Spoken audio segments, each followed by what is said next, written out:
ए फूफा रफड़ी, आज तुम्हारे बेडरूम में तुम्हारी इजाजत के बगैर मैं कोकाफ का सबसे मुश्किल मंत्र पढ़ने लगा हूँ।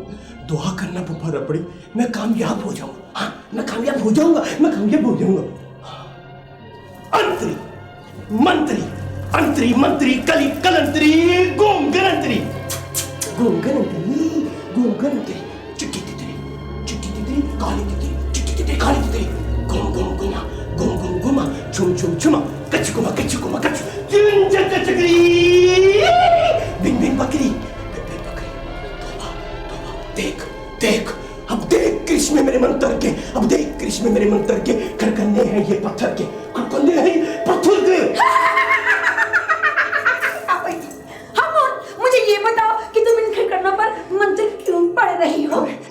अरे बिल बतौड़े तो इन बातों को नहीं समझ सकती। मैं इनको इनकी असली हालत में वापस लेके आऊंगा और मैं इनको हुक्म दूंगा कि अटैक, और ये जिस इंसान के पांव से चिमट जाएंगे वो गायब हो जाएगा, क्योंकि इनके पांव में और हाथों में तिलिस्मी ताकत है। और जब वो गायब हो जाएगा उसकी जगह पे खिलौना पड़ा होगा, हम वो खिलौना उठा के अपने गार में सजाएंगे।